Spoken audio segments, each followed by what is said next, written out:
नमस्कार बच्चों, कैसे हैं आप सब। आशा करती हूँ आप सभी अच्छे होंगे, स्वस्थ होंगे, खुश होंगे और अपनी पढ़ाई अच्छे से कर रहे होंगे। तो जैसा कि आप सभी जानते हैं, मैं हूँ आपकी हिंदी की अध्यापिका और मैं स्वागत करती हूँ आप सभी का आईसीटी वर्चुअल क्लासरूम में। और आज हम यहाँ पर एकत्रित हुए हैं पढ़ने के लिए क्लास 6 की हिंदी। क्लास 6 की हिंदी में हमारा टॉपिक यहाँ पर चल रहा है वर्ण विचार, जिसमें हमने वर्ण की परिभाषा और वर्ण के एक तरह से सार्थक मेल से किस तरह से शब्द का निर्माण होता है वो हम यहाँ पर डिस्कस करेंगे। तो वर्ण के भेदों को हम यहाँ पर जान रहे हैं। तो वर्ण के जो भेद है उसमें मैंने आपको दो भेद यहाँ पर बताए थे। वर्ण के भेदों में स्वर और व्यंजन। स्वर और व्यंजन जो मैंने यहाँ पर आपको बताए, उसमें भी मैंने आपको स्वरों के भी तीन भेद यहाँ पर बताए, ह्रस्व स्वर, दीर्घ स्वर और प्लुप्त स्वर। तो क्लास 6 में आप अभी हैं, अगर आप अभी से ये सारी चीजें अच्छे से पढ़ लेंगे, समझ लेंगे, तो आगे आपके हिंदी में, व्याकरण में बहुत सारे ऐसे टॉपिक्स आने वाले हैं जिसमें आपको स्वरों या वर्णमाला का ज्ञान होना बहुत ज्यादा जरूरी है। स्वर का ज्ञान होना जरूरी है, व्यंजन का ज्ञान होना जरूरी है, स्वरों की मात्राओं का ज्ञान होना जरूरी है, अनुस्वार अनुनासिक का ज्ञान होना जरूरी है। तो ये सारे टॉपिक्स जो है आगे आपके सिलेबस में आएंगे।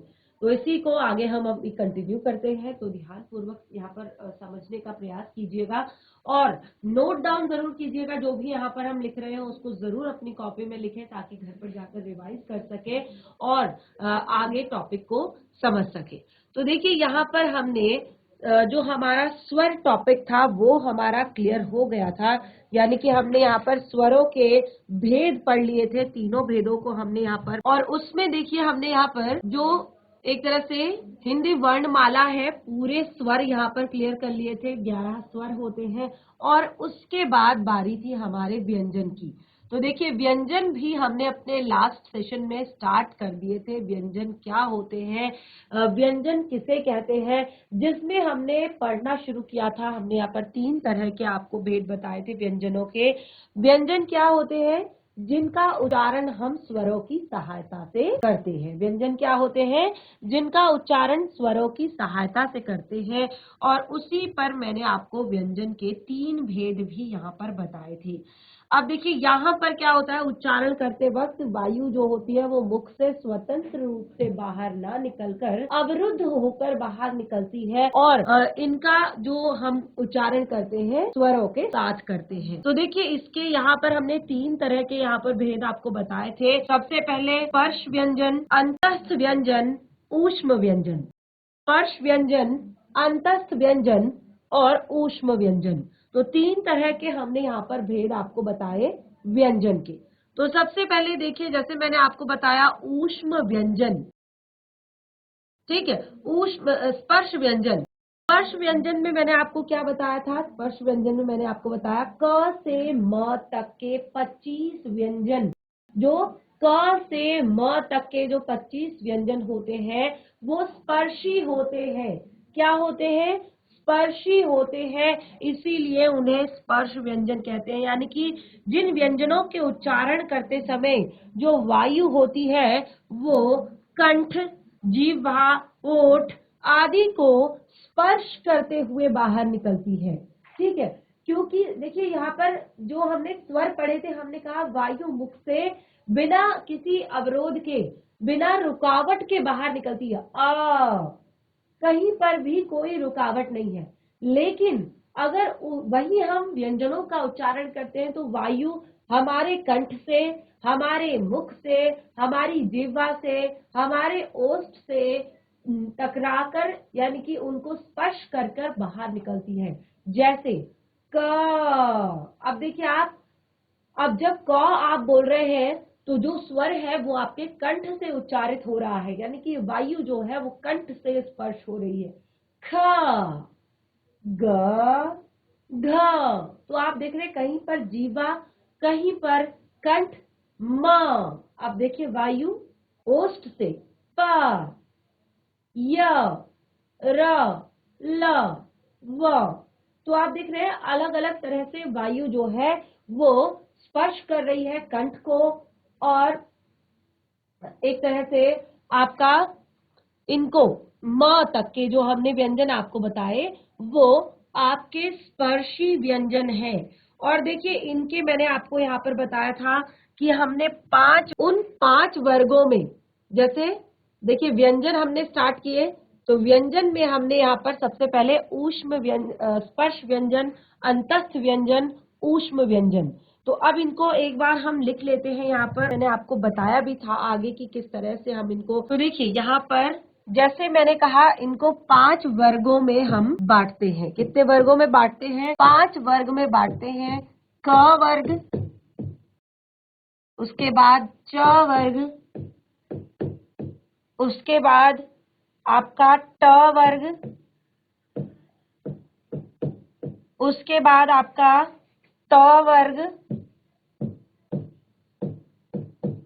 उसके बाद प वर्ग, और प्रत्येक वर्ग में 5 वर्ण होते हैं। प्रत्येक वर्ग में 5 वर्ण होते हैं। क, ख, ग, घ, ड। ठीक है, इसी तरह से च, छ, ज, झ, य, उसके बाद ट, ठ,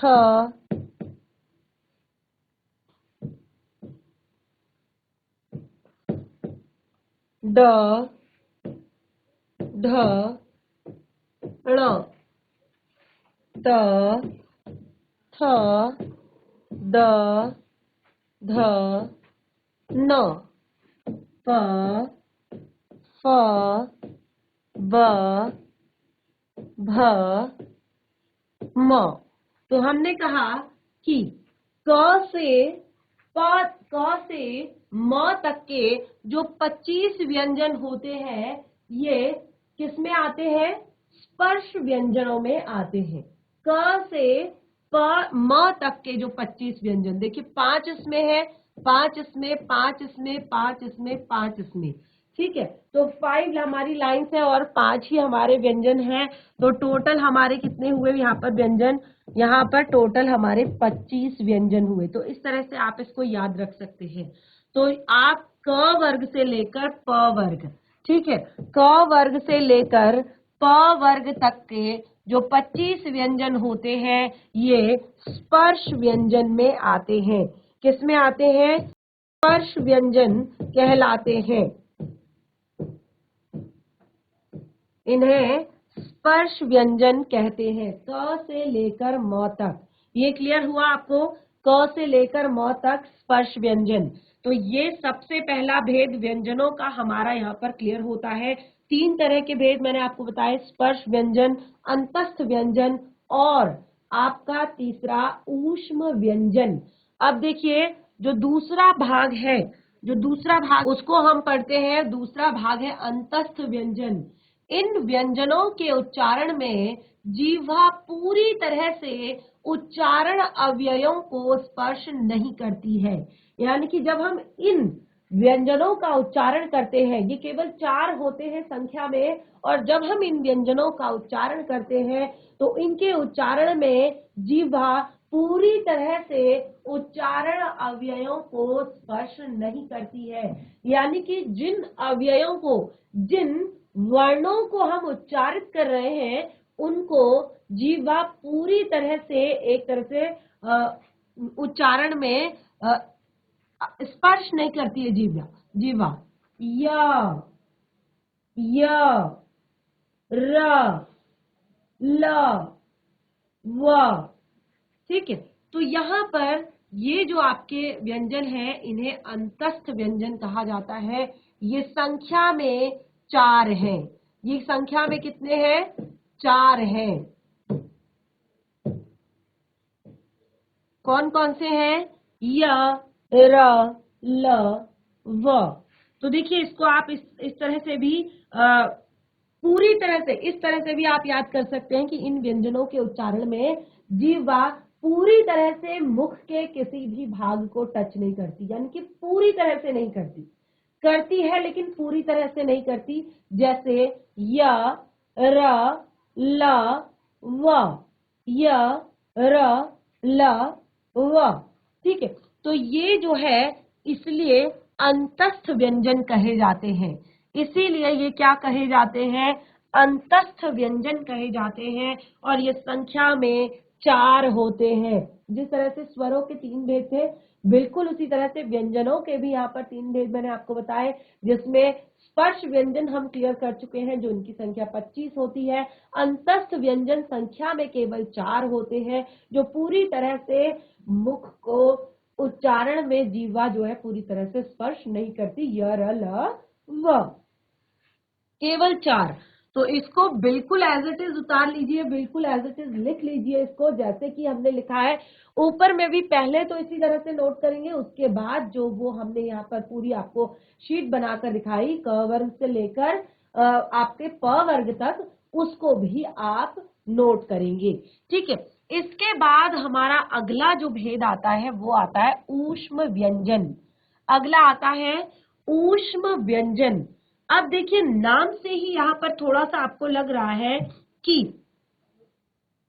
इन व्यंजनों के उच्चारण में या इन व्यंजनों को उच्चारित करने में हमें एक विशेष तरह का जोर लगाना पड़ता है, या तो कहें कि उच्चारण में हवा के, जब हम उच्चारण करते हैं इसका, ठीक है, उच्चारण में हवा के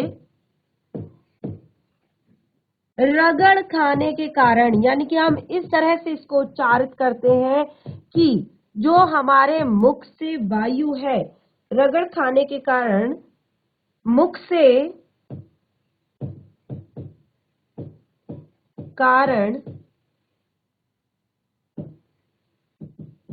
से ऊष्मा, ऊष्मा यानी कि जैसे हम कहते हैं श। अब देखिए बिल्कुल हम क्या कर रहे हैं, जोर लगा रहे हैं, फोर्स कर रहे हैं, श, ह। अब देखिए जो एकदम से हमारा एक तरह से जो हम फोर्स कर रहे हैं, तो क्या हो रहा है, जो मुख से जो एक वायु सरलता से निकलनी थी वो सरलता से ना निकलकर ऊष्मा के साथ निकल रही है, श, ह। ठीक है, या स। तो ये सब जो शब्द है सारे, ये क्या है, ये आपके ऊष्म व्यंजन है। ठीक है, तो इसको भी आप इस तरह से भी लिख सकते हैं। ठीक है, ऊष्मा निकलती है, वे ऊष्म व्यंजन, ऊष्म व्यंजन कहलाते हैं। वे क्या कहलाते हैं, ऊष्म व्यंजन कहलाते हैं। ये संख्या में 4 होते हैं, ये भी लिखेंगे पूरा आगे, और आप चारों को लिखेंगे भी, श, श, स और ह। ठीक है, तो तीनों श जो है हमारे और एक ह जो है, ये हमारे ऊष्म व्यंजनों में आते हैं। ठीक है, तो 3 तरह के हमने यहाँ पर व्यंजन पढ़े, स्पर्श व्यंजन, आपका अंतस्थ व्यंजन और ऊष्म व्यंजन। स्पर्श व्यंजन जिसमें वायु मुख के किसी भी भाग को, या तो कंठ को, जीवा को, ओष्ठ को छू करके, टच करके, स्पर्श करके बाहर निकलती है, वो ऊष्म व्यंजन होते हैं, जिनकी संख्या 25 होती है। अंतस्थ व्यंजन जिसमें जीवा पूरी तरह से मुख के किसी भी भाग को स्पर्श नहीं करती है, तो ये भी 4 होते हैं, य, र, ल, व। और ऊष्म व्यंजन जिसमें मुख से वायु जो है हमें एक तरह से हमें जोर लगाना पड़ता है किसी उस शब्द के उच्चारण में, यानी कि जोर लगाने के कारण मुख से ऊष्मा निकलती है और इसीलिए इसको ऊष्म व्यंजन कहा है। श, ह, स इसके उदाहरण है। ठीक है, तो ये भी 4, ये भी 4 और बाकी के 25। ठीक है, तो ये है हमारे टोटल यहाँ पर व्यंजन। अब देखिए इन्हीं व्यंजनों में आगे एक और आपका भाग आता है,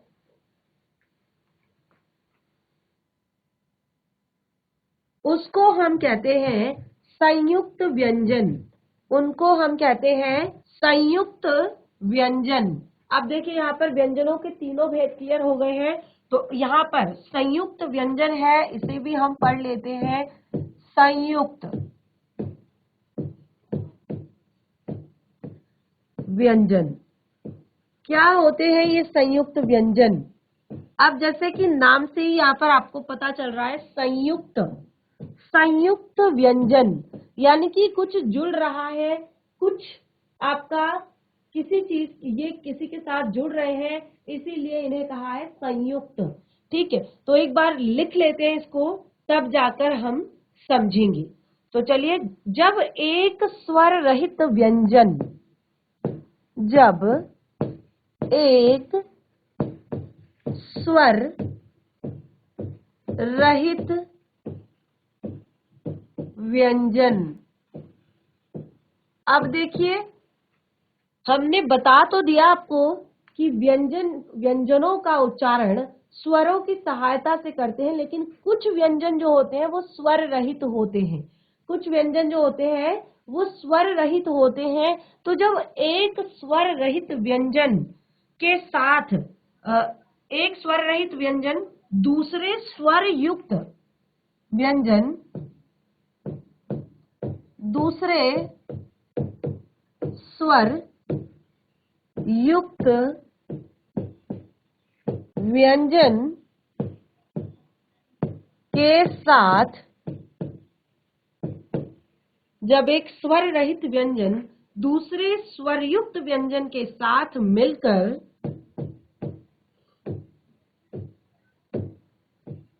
एक नया व्यंजन, एक नया व्यंजन बनाता है। ये सारी चीजें नोट करेंगे। जब एक स्वर रहित व्यंजन दूसरे स्वर युक्त, यानी कि एक व्यंजन ऐसा है जिसमें स्वर नहीं है और एक व्यंजन जो है जो स्वर युक्त है, दोनों आपस में मिलकर एक नया व्यंजन जब बनाते हैं, इसीलिए देखिए इसको संयुक्त कहा है। नया व्यंजन बनाते हैं तब वे संयुक्त व्यंजन कहलाते हैं।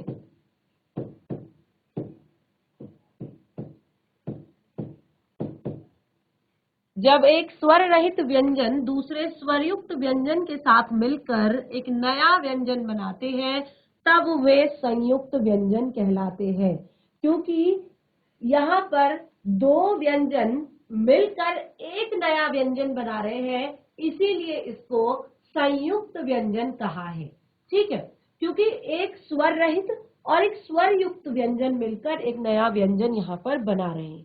अब जैसे ये भी संख्या में 4 होते हैं, ये भी संख्या में, ये संख्या में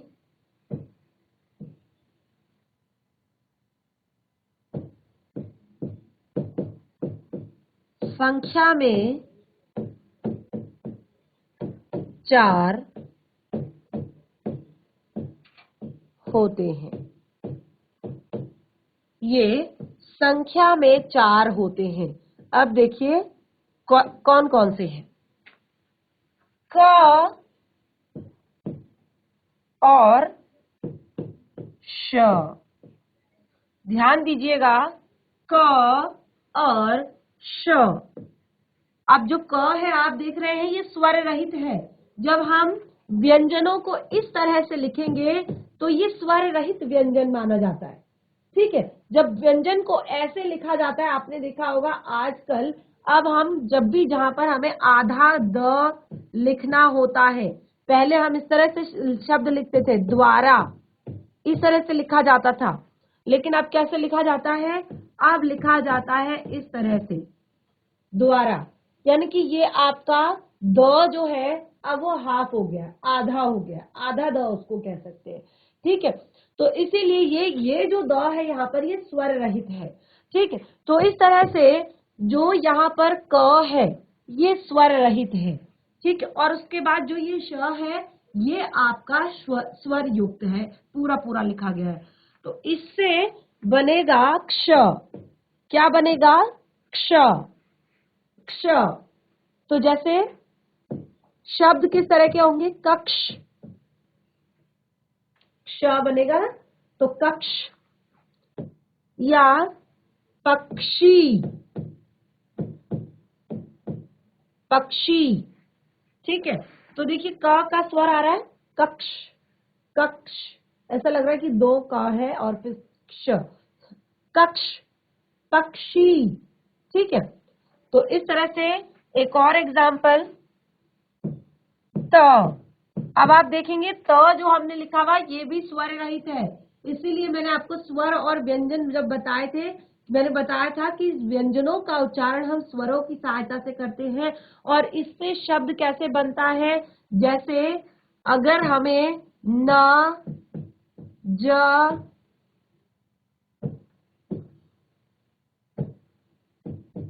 र, नजर अगर हमें लिखना है तो न, ज,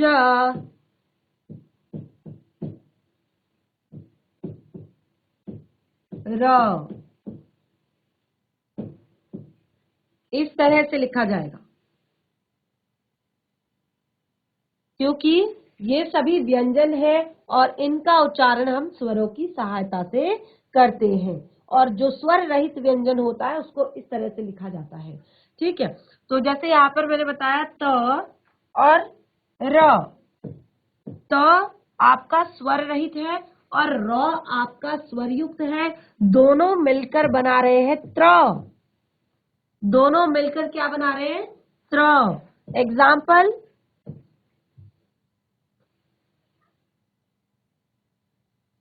एग्जाम्पल देखिए, नेत्र। ठीक है, या पत्र। नेत्र, पत्र, संयुक्त व्यंजन सबसे ज्यादा महत्वपूर्ण होते हैं। ध्यान दीजिएगा कि जहां पर एक स्वर, एक तरह से जो स्वर रहित व्यंजन और दूसरा स्वरयुक्त व्यंजन मिलकर एक नया व्यंजन बनाते हैं उसे कहते हैं संयुक्त व्यंजन। ये संख्या में 4 होते हैं और एग्जाम्पल आप देख सकते हैं यहाँ पर। दूसरा अगला है, तीसरा ज है आपका स्वर रहित और य है आपका स्वरयुक्त। ज और य, ज और य, तो क्या बनेगा? ज्ञ। ज्ञ से ज्ञानी। ठीक है, ज्ञ से ज्ञानी, ज्ञान, विज्ञान। 3 यहां पर पता चले आपको, क्ष, त्र, ज्ञ। उसके बाद चौथा है श। ठीक है, ये बनेगा आपका श और र से।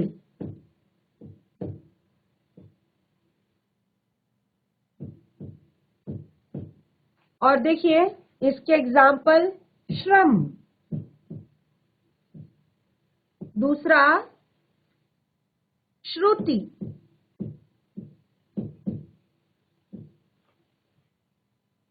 ठीक है, तो ये 4 हमने यहाँ पर एग्जाम्पल आपको बता दिए। ये 4 आपके यहाँ पर बन रहे हैं संयुक्त व्यंजन। ये 4 संयुक्त व्यंजन आपके बन रहे हैं यहाँ पर। इसके एग्जाम्पल ये है और इसका एग्जाम्पल ये है। ठीक है, तो ये क्या है? संयुक्त व्यंजन है। इसको इस तरह से बिल्कुल अच्छे से यहाँ पर लिखेंगे हेडिंग डालकर, और ये चारों एग्जाम्पल भी आप लिखेंगे तो इस तरह से पूरी वर्णमाला हमारी यहाँ पर क्लियर हो जाती है, जिसमें हमने स्वर पढ़ लिए, हमने व्यंजन पढ़ लिए और हमने संयुक्त व्यंजन पढ़ लिए। स्वर के भेद भी मैंने आपको क्लियर कर दिए कि स्वरों के कितने भेद होते हैं, स्वर अगर आपके 11 है तो उसमें भी 3 भेद है, और व्यंजन अगर आपके 33 है तो उसमें भी भेद है। और उसके अलावा ये आपके जो 4 हैं ये आपके संयुक्त व्यंजन है। ठीक है, संयुक्त व्यंजन जो क्या होते हैं, क्या होते हैं संयुक्त व्यंजन?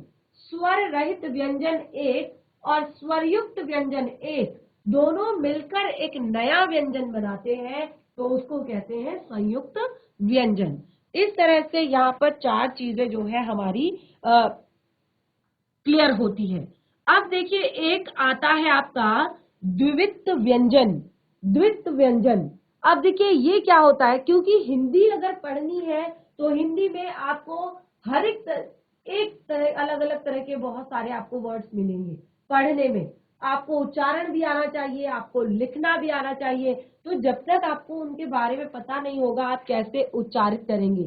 संयुक्त व्यंजन सबको क्लियर हो गए हैं। अब एक लास्ट हमारा यहाँ पर बचता है द्वित्व व्यंजन। क्या होता है द्वित्व व्यंजन? द्वित्व व्यंजन क्या होता है? अब देखिए जब एक स्वर रहित व्यंजन का समान स्वर, जब एक स्वर रहित व्यंजन, जब एक स्वर रहित व्यंजन का समान स्वर का समान स्वर, एक स्वर रहित व्यंजन है और दूसरा क्या है, समान स्वर। जब एक स्वर रहित व्यंजन का समान स्वर सहित व्यंजन से मेल होता है,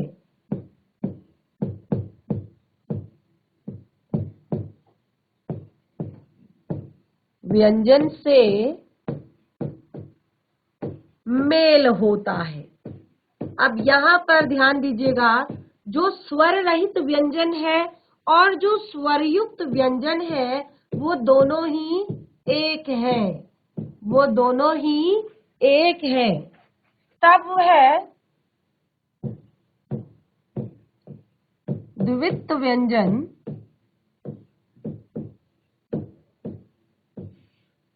तब है द्वित्व व्यंजन कहलाता है।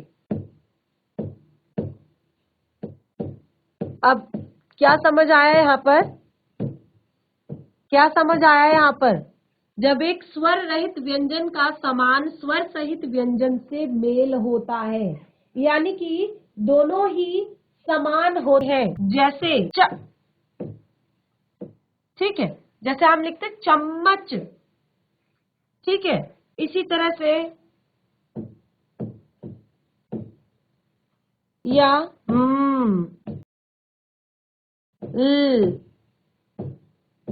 आदि। आपने देखा होगा इस तरह के शब्द कभी कभी हम यूज करते हैं, तो किस तरह के शब्दों में उच्चारण कर लिखते हैं? जैसे धक्का, आप देख पा रहे हैं एक आपका स्वर रहित व्यंजन है और दूसरा जो स्वरयुक्त व्यंजन है वो भी उसी का है, यानी कि दोनों ही आपके व्यंजन जो है सेम है, लेकिन एक स्वर रहित है और एक स्वरयुक्त है। धक्का, ठीक है। बच्चा, आप देख सकते हैं जो पहला व्यंजन है वो स्वर रहित है और दूसरा स्वरयुक्त है और दोनों क्या है, सेम है, बच्चा, ठीक है। अगला है मिट्टी। पहला जो ट है स्वर रहित है, दूसरा जो ट है वो स्वर युक्त है। दोनों क्या मिलकर क्या कर रहे हैं, एक बना रहे हैं शब्द। तीसरा दिल्ली,